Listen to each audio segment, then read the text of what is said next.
एक दिन की परी साधना छप्पर फाड़ के धन देगी। जी हाँ मित्रों, सिर्फ एक दिन की सरल साधना है। अगर इसे कर लेते हैं तो सिफली परी अपार धन देती है। तो नमस्कार मित्रों, जय भोलेनाथ, जय गुरुदेव। आप सभी कैसे हैं? उम्मीद है कि भगवान भोलेनाथ का आशीर्वाद आप पर बरसता होगा और आप सब अच्छे होंगे। मित्रों, आप सभी का हमारे चैनल पर बहुत बहुत स्वागत है, अभिनंदन है। जैसा कि आप जानते हैं कि हम अपने चैनल के माध्यम से धन से संबंधित जो भी समस्याएं हैं उन्हें दूर करने के लिए सरल से सरल और छोटी छोटी उपायों को या साधनाओं को लेकर आते हैं, जिनका प्रयोग करके अपने सभी परेशानियों से छुटकारा पा सकते हैं। तो आज की इस वीडियो में हम एक ऐसी परी साधना को लेकर आए हैं जिसे सिर्फ एक दिन करना है और यह परी प्रसन्न हो जाती है। जी हाँ मित्रों, आज हम बात कर रहे हैं सिफली परी की। यह परी एक इच्छाधारी परी है जो अपने साधकों की पुकार सुनकर तुरंत आती है और उनकी समस्याओं को दूर करती है। मित्रों, यह बहुत ही शक्तिशाली परी है। सिफली परी का जन्म एक रहस्यमय और अद्भुत जगह पर हुआ था जिसे जादुई घाटी के नाम से जाना जाता था। यह घाटी अद्वितीय थी, जहां प्रकृति अपनी सुंदरता और जादू की पराकाष्ठा पर थी। यहाँ के पेड़, झरने और फूल एक अलग ही ऊर्जा से भरपूर थे। मित्रों, घाटी के केंद्र में स्थित एक विशाल वृक्ष था जिसे जीवन का वृक्ष कहा जाता था। यह वृक्ष न केवल इस घाटी का संरक्षक था, बल्कि इसमें पूरी घाटी की जादुई शक्तियों का केंद्र भी समाहित था। कहा जाता है कि यह वृक्ष हजारों वर्षों से अस्तित्व में था और अपनी शाखाओं से पूरे जंगल को शक्ति और जीवन प्रदान करता था। सिफली परी का जन्म जीवन के वृक्ष की एक विशेष घटना से हुआ। एक रात की बात है जब पूरा जंगल चांदनी में नहाया हुआ था। तब वृक्ष के सबसे ऊपरी शाखा पर एक चमकदार फूल खिला। इस फूल की रोशनी इतनी तेज थी कि पूरा जंगल जगमगा उठा और धीरे धीरे उस फूल से एक दिव्य प्रकाश निकला, जिसमें से सिफली परी का जन्म हुआ। वह एक नन्ही परी थी जिसके सुनहरे पंख, चांदी जैसे चमचमाते बाल और नीले नीलम जैसे गहरे आंखें थी। उसका रूप ऐसा था मानो वह स्वर्ग से आई हो।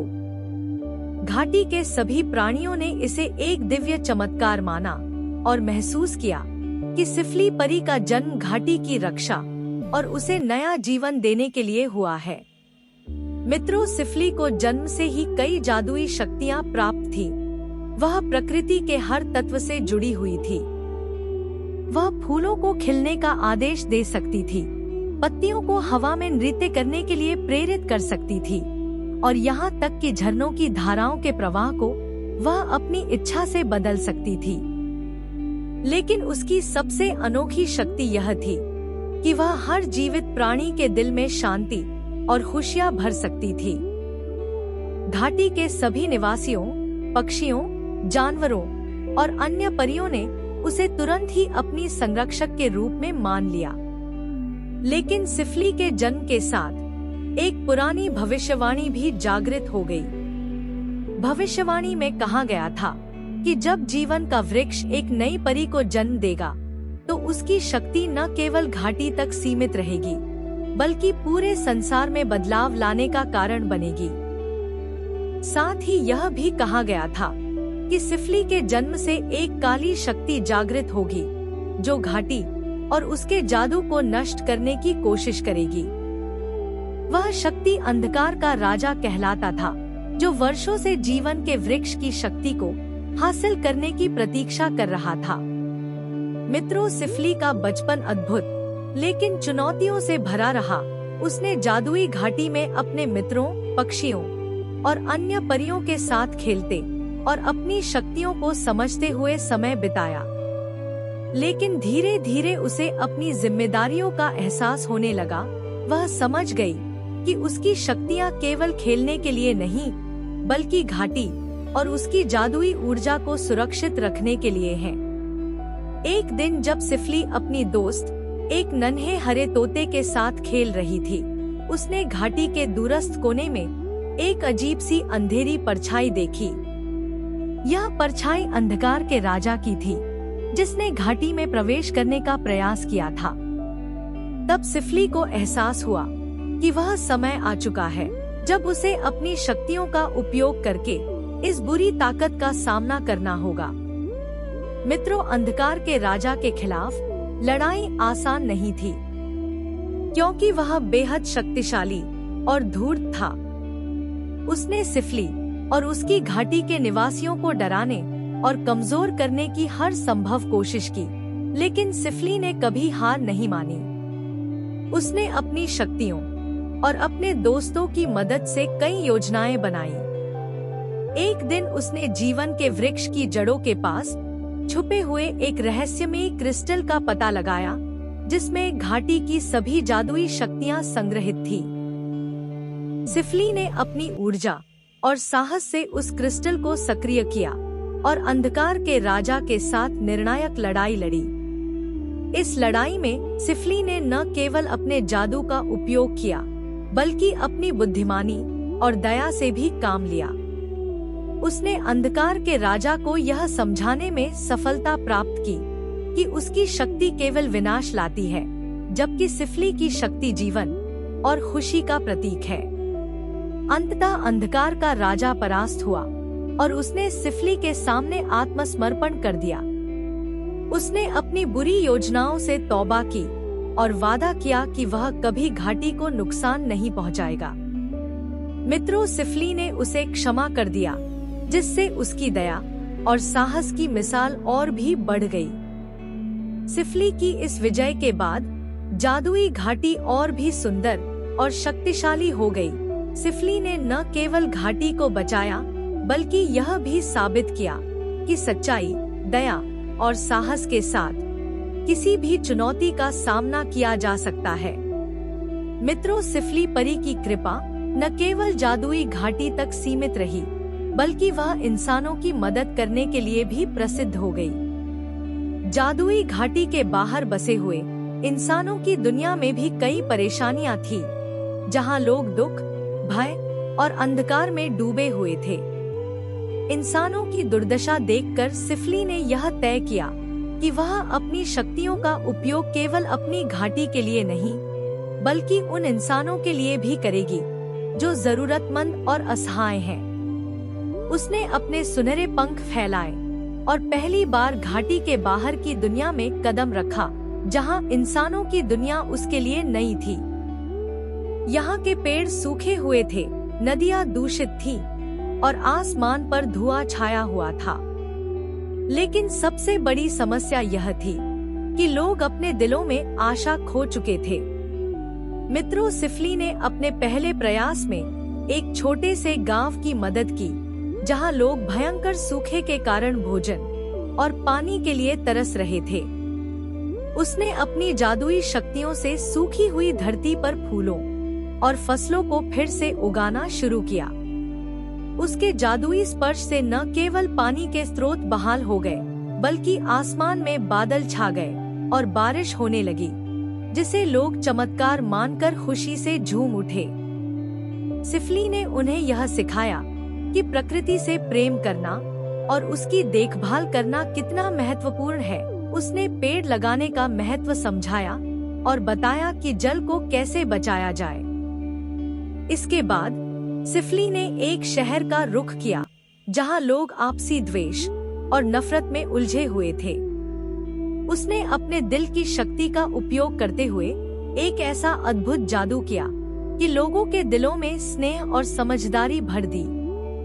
उन्होंने अपने आपसी मतभेद भुलाकर एक दूसरे की मदद करना शुरू किया। मित्रों, सिफली परी ने उन्हें सिखाया कि एकता में शक्ति है और जब लोग साथ मिलकर काम करते हैं तो वे बड़ी से बड़ी समस्या का समाधान निकाल सकते हैं। इसके बाद सिफली परी ने अपनी यात्रा में एक ऐसे स्थान पर भी कदम रखा जहां बच्चे शिक्षा से वंचित थे।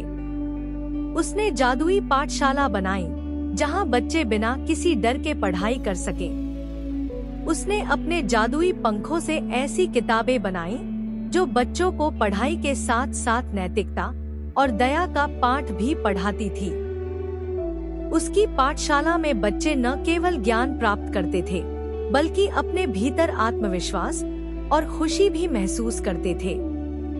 मित्रों, इंसानों की दुनिया में सिफली का सबसे बड़ा योगदान यह था कि उसने लोगों को उनके भीतर की अच्छाई और जादू का एहसास दिलाया। उसने उन्हें सिखाया कि हर व्यक्ति के भीतर एक अद्वितीय शक्ति छिपी है, जिसे सही दिशा में उपयोग किया जाए तो जीवन में खुशियाँ और सफलता पाई जा सकती है।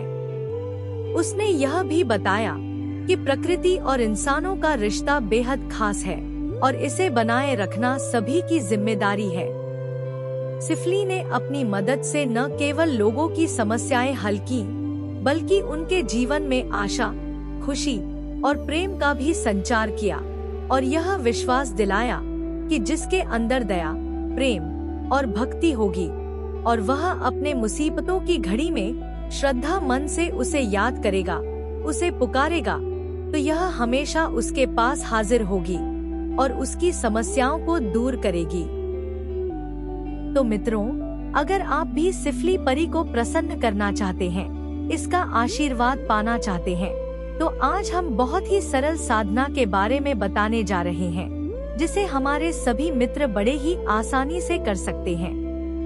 तो इस साधना को आपको कैसे करना है, कब करना है, यह सब जानने से पहले आप सभी मित्रों से एक छोटी सी आग्रह है कि यदि आप हमारे चैनल पर नए हैं, पहली बार आए हैं, तो हमारे चैनल को सब्सक्राइब कर लें और घंटी को दबाना ना भूलें, ताकि इस प्रकार की जो छोटी छोटी उपायों को या साधनाओं को लेकर आते हैं तो उसका नोटिफिकेशन आप तक पहुंच सके, इसकी जानकारी आपको मिल सके।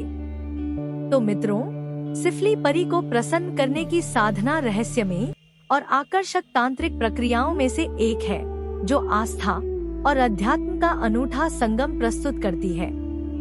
यह साधना विशेष रूप से उन साधकों के लिए है जो अलौकिक शक्तियाँ, सुख समृद्धि और दिव्य वरदानों की प्राप्ति करना चाहते हैं। सिफली परी को प्रसन्न करना किसी भी तांत्रिक साधना से अधिक कठिन नहीं है, लेकिन इसमें साधक को गहन निष्ठा, संकल्प और संयम की आवश्यकता होती है। सिफली परी के बारे में माना जाता है कि वह एक अदृश्य देवीय शक्ति है, जो अपने साधकों को उनकी इच्छाओं की पूर्ति के लिए मार्गदर्शन और सहायता प्रदान करती है। इस साधना को पूर्ण गोपनीयता, शुद्धता और ध्यान केंद्रित करके करना है। मित्रों, साधना के लिए उपयुक्त समय अमावस्या की रात को माना जाता है, जब चारों ओर का वातावरण शांत और रहस्यमय होता है। इस रात को सिफली परी की ऊर्जा सबसे अधिक सक्रिय और सुलभ होती है। तो सबसे पहले तो साधना के लिए किसी एकांत और पवित्र स्थान का चयन करें, जैसे कोई घना जंगल, सुनसान नदी किनारा या अपने घर का कोई शांत कोना होना चाहिए। इसके साथ ही आपको सफेद या पीले वस्त्र धारण करना चाहिए, क्योंकि ये रंग शुद्धता और सकारात्मक ऊर्जा का प्रतीक माने जाते हैं। मित्रों, पूजन स्थल को स्वच्छ और सात्विक बनाने के लिए गंगाजल का छिड़काव कर लें और पूजा सामग्री में पीले फूल, गुलाब जल, कपूर, चंदन, एक दीपक और एक परी की तस्वीर लेना है। साधना में बैठने के लिए एक विशेष आसन, जैसे काला कपड़ा या कुश का आसन प्रयोग करना चाहिए, क्योंकि इससे साधना के दौरान ऊर्जा संतुलित रहती है। तो इन सभी सामग्रियों को इकट्ठा करके और जिस भी स्थान पर आपको इस साधना को करना है, वहां आपको उत्तर दिशा की ओर मुख करके बैठना है और अपने सामने में परी की तस्वीर को स्थापित करके जो दीपक रखे हैं उसे कपूर से जलाना है। दीपक जलाने के बाद उस तस्वीर में चंदन बंधन लगाकर पुष्प अर्पण करें और प्रार्थना करें कि हे देवी, हे सिफली परी, मुझे आपकी कृपा की आवश्यकता है। मुझे आप अपना आशीर्वाद प्रदान करें, मुझ पर कृपा करें। इस प्रकार से प्रार्थना करने के बाद जो मंत्र हम स्क्रीन पर दे रहे हैं, इस मंत्र को 511 बार आपको जाप करना है। मित्रों, मंत्र जाप करने के लिए आप कोई भी माला यूज कर सकते हैं, लेकिन ध्यान रहे कि मंत्रोच्चारण साधना का प्रमुख भाग है और इसे आपको पूरी निष्ठा और स्पष्ट उच्चारण के साथ करना है। मंत्र को पहले गुरु से सिद्ध करना बेहतर होता है, लेकिन यदि गुरु का मार्गदर्शन उपलब्ध ना हो तो शुद्ध हृदय और आत्मा के साथ इस मंत्र का जाप आरंभ करें। देखिएगा मित्रों, आपका मंत्र पूरा होते ही सिफली परी आपके समक्ष हाजिर होगी और आपकी जो भी इच्छा है, आपका जो भी मनोकामना है, उसे तुरंत ही पूर्ण करेंगी और साथ में आपको अपार धन देकर जाएगी, जिससे आपको किसी भी चीज की कमी ना हो। मित्रों, यह बहुत ही चमत्कारिक साधना है। इस साधना को एक बार जरूर करके देखें। तो उम्मीद है कि इस साधना को कैसे करना है, इसके बारे में आप समझ गए होंगे। अगर समझ में ना आए तो इस वीडियो को दोबारा देखकर अच्छे से समझ लें, उसके बाद ही इस साधना को करें। तो आज की वीडियो में बस इतना ही। अगर यह वीडियो आपको अच्छा लगा हो तो इसे लाइक करें और हमारे चैनल को सब्सक्राइब करना ना भूलें। तो कल फिर मिलेंगे एक नए उपाय या साधना को लेकर। तब तक के लिए जय भोलेनाथ, जय गुरुदेव।